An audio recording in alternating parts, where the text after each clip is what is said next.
Olá, queridos irmãos. Estamos dando início à segunda semana de nossa campanha de jejum. Essa semana será dedicada mais para consagração e ação. E vamos então ao dia 7, a responsabilidade da igreja. Também eu te digo que tu és Pedro, e sobre esta pedra edificarei a minha igreja, e as portas do inferno não prevalecerão contra ela. Mateus capítulo 16, verso 18. Jesus Cristo disse: edificarei a minha igreja. O único instrumento que Deus deixou na terra para executar a obra missionária é a igreja. Portanto, qualquer declaração de propósito de uma igreja deverá constar que ela existe para glorificar a Deus e espalhar a sua glória a todas as nações. A igreja é composta por indivíduos salvos pelo Senhor Jesus Cristo. Portanto, você que está lendo essa meditação e participando dos 40 dias de jejum e oração, como membro de uma igreja, deverá também definir o propósito de sua existência e fazer uma declaração de propósito parecida com esta: eu existo para glorificar a Deus, fazendo discípulos desde a minha cidade até os confins da terra. A Bíblia apresenta uma igreja que é um modelo de comunidade missionária, a igreja de Antioquia. Aqui estão algumas de suas qualidades. Atos capítulo 13, versos 1 a 3 diz: na igreja de Antioquia havia profetas e mestres, Barnabé, Simeão, chamado Níger, Lúcio de Cirene, Manaém, que fora criado com Herodes, o tetrarca, e Saulo. Enquanto adoravam o Senhor e jejuavam, disse o Espírito Santo: separe-me Barnabé e Saulo para a obra que eu os tenho chamado. Assim, depois de jejuar e orar, impuseram-lhe as mãos e os enviaram. Então, em primeiro lugar, a liderança buscava a Deus em jejum e oração.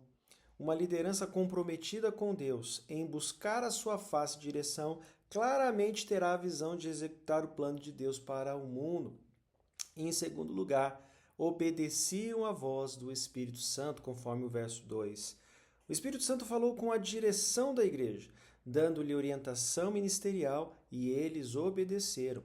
A Bíblia afirma que Cristo é o cabeça da igreja, portanto é ele quem a dirige por meio da presença do Espírito Santo.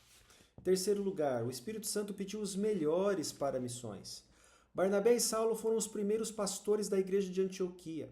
Eles ensinaram a palavra e fizeram muitos discípulos e líderes, conforme Atos, capítulo 11, verso 26. No meio da reunião, o Espírito Santo fala que eles devem separar seus melhores líderes e mentores para a obra missionária. Isto nos ensina que devemos dar sempre o melhor para missões, se realmente estamos obedecendo à voz do Espírito Santo.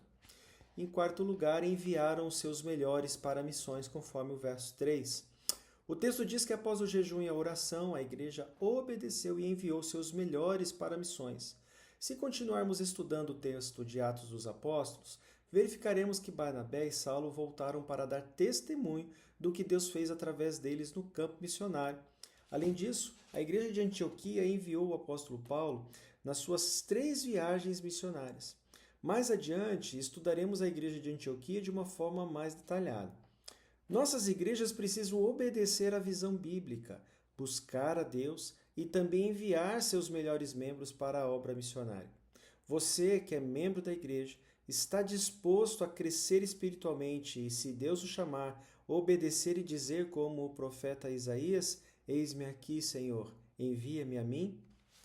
Ore agora por você, motivos pessoais. Ore consagrando sua vida e colocando-se disponível nas mãos de Deus. Peça a Deus que lhe dê sensibilidade à voz do Espírito Santo. Peça ao Espírito Santo que o ajude a dar o seu melhor para a obra missionária. Ore pelos outros, motivos de intercessão. Ore para que os líderes de sua igreja busquem a direção de Deus em jejum e oração. Ore para que cada igreja, o tema de missões seja a prioridade. E em terceiro lugar, ore para que Deus desperte muitas igrejas com visão missionária. Versículo para memorizar. Agora é diferente. João capítulo 15, verso 16 diz: vocês não me escolheram, mas eu os escolhi para irem e darem fruto, fruto que permaneça, a fim de que o Pai lhe conceda o que pedirem em meu nome. João 15,16, na Nova Versão Internacional. Deus abençoe, um ótimo dia e até mais.